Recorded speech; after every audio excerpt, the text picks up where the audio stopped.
Hello, so energy reading ito for collectives. Collective, volatile, specific, zodiac sign. Ang importante yung reading. Well, wala tayong video kasi ito ay energy reading. Wala akong may papakita sa inyo. Wala tayong tarot deck na gagamitin. Energy ang kukunin ko. So, pwede kang makarelate, pwedeng hindi.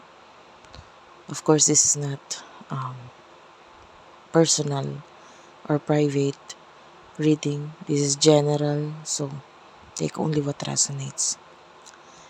Let's start for collective.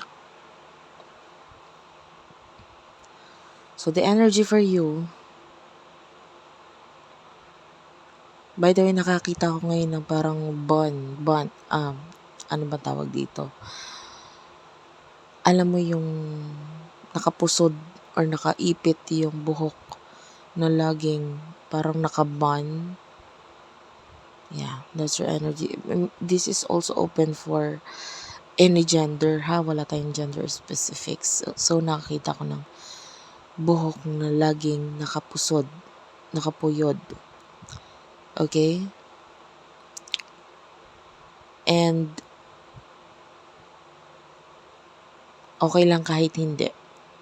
Maybe while you're watching or listening, ikaw ay nag-iipit ng buhok mo or what? Or nakaipit ang buhok mo or what?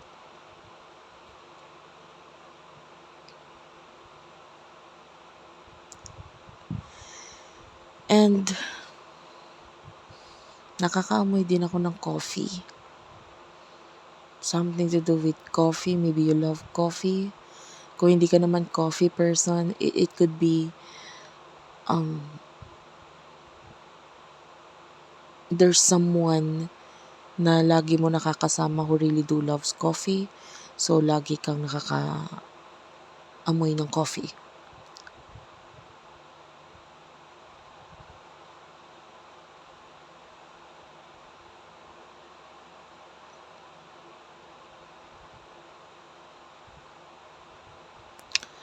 Nakarinig ako ng bata, mga batang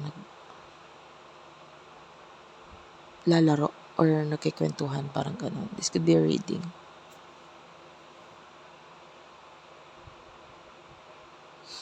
Anyway,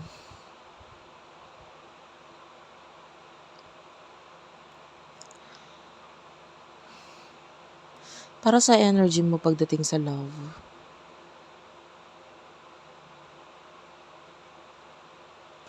I feel like apektado yung emotion mo ng kung ano yung sasabihin mo or sasalitain ng bibig mo. So, I highly suggest na ang sasabihin mo is mga positive. Like positive affirmations.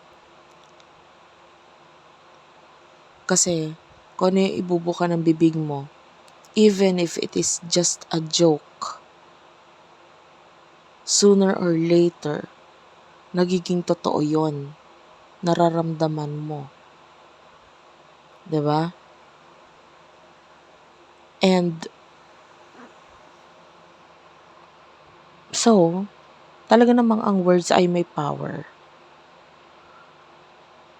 But, ito, mas nakukuha natin yung energy na ito na mas more on emotionally. You know what I mean? Naapektuhan ka emotionally. Diba? For example,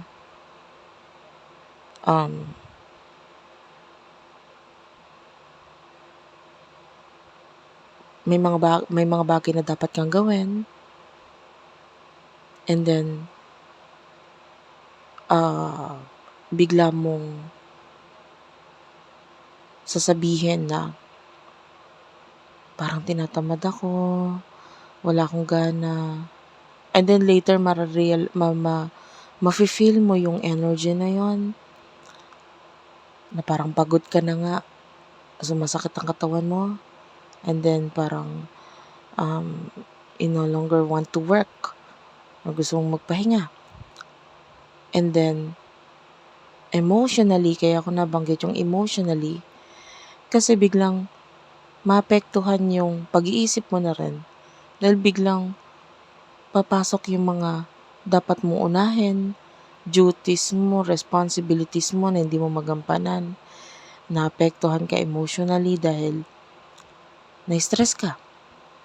So, alam mo yun, ang pinag-ugatan niya is parang minanifest mo lang or nagsalita ka lang ng bagay na hindi maganda. So, you need to first start doon sa changing the way you speak, the way you think, and watch how you change your life paunti-unti. Paunti-unti. I just saw a dragon's eye. Yeah. Dragon. When we think about dragon, yun yung bumubuga ng apoy. So, it's like, hindi mo lang nakikita na yung words mo have power. May apoy. As simple as breathing. Yung paghinga. You need some kind of release sa ibang paraan. For example, stress ka, pagod ka, wag mo yon salitain. I-release mo yon by breathing exercise rather than talking to someone and telling them na ganito, ganyan. Okay? Sa energy na person na nakakonect mo, nakakita ko ng tenga. This person is a good listener.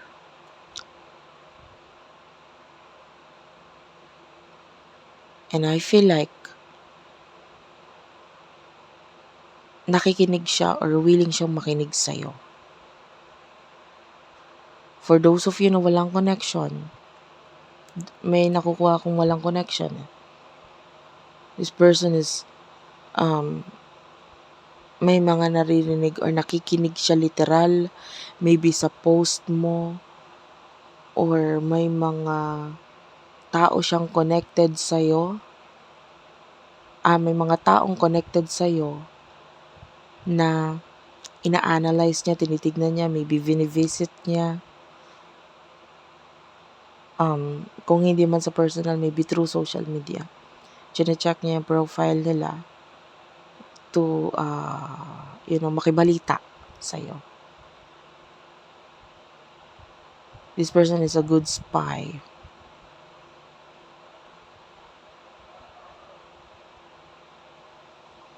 Nakaramdam ako bigla ng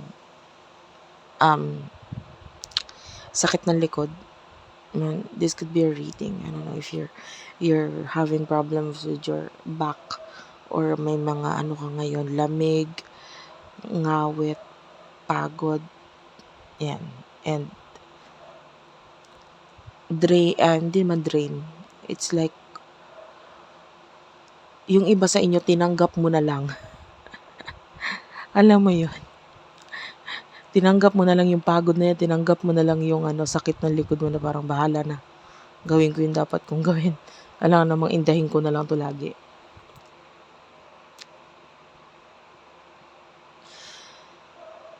Okay, so sa pagdating sa energy ng person mo, this person is very, sabi ko nga good listener eh. Pero wala akong naririnig mula sa kanya. It's like, kikinig lang siya sa'yo. So, pwedeng walang reply, whatsoever.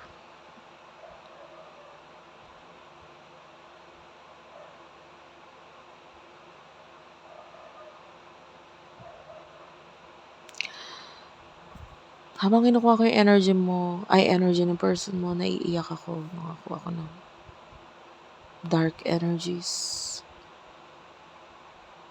dun sa person mo.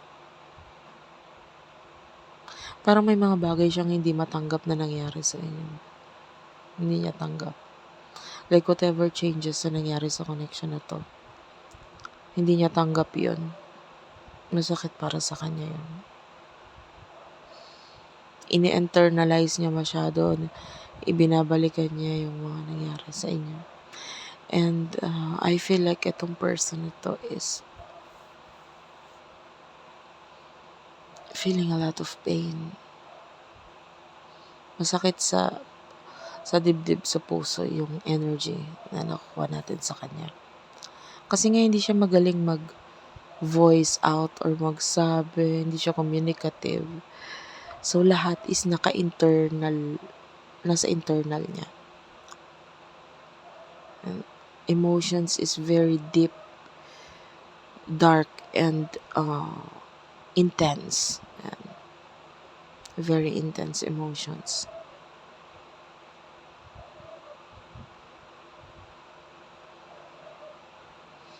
May gusto siyang sabihin sa'yo. And I feel like hindi niya masabi yun. Of course. Sabi ko nga, hindi siya communicative eh. And nabanggit ko na merong mga dark entities sa energy niya. Dark surroundings or energies. I feel like there's problemado siya sa mga nakapaligid or nasa paligid niya ngayon. When I'm saying this, nakakita ko ng kalabasa.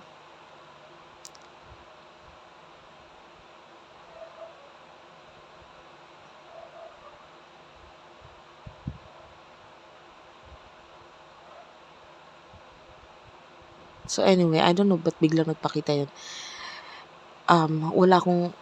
I'm trying to get the energy of the kalabasa, what's with the kalabasa, pero walang nagpakita sa akin. Basta it's just I saw the energy of kalabasa or anong tawag dito? I'm sorry guys, hindi ako masyadong marunong sa mga gulay or what. So it could be another kind of vegetable na related sa kalabasa. Or it looks like a kalabasa. Ano ba yung melon ba yun? Yung siya, hindi watermelon, yung melon. Kasi pag inopen mo siya, kinat mo siya sa half, it's yellowish na maraming buto, di ba? So parang ganun yung istura.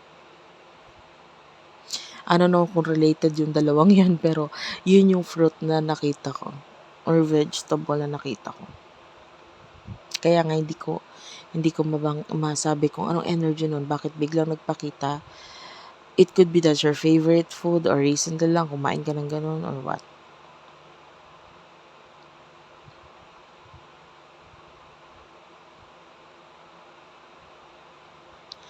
So,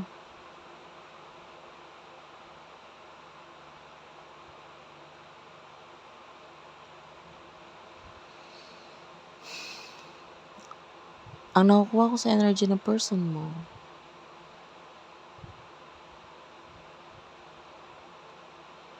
masyado kasing intense talaga yung energy niya. May gusto siya sabihin, may gusto siyang gawin, pero hindi niya magawa connected sa inyong connection. And I feel like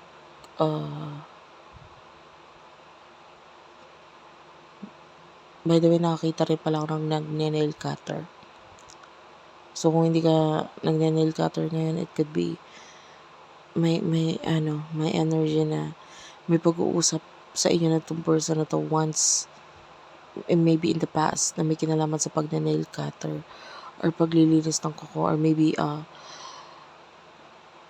nagkaroon ng pag-uusap sa inyo while you are nasa salon or spa or what.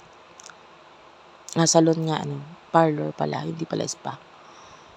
And there's something about that particular pag-uusap. I feel like binabalik-balikan ng person mo yung mga bagay na pinag-usapan ninyo na pwedeng sa'yo, limot mo na yon.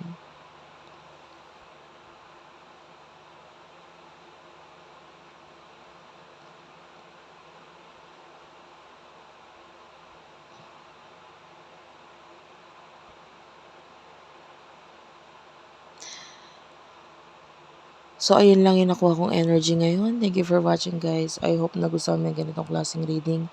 Ingat ka palagi and bye-bye.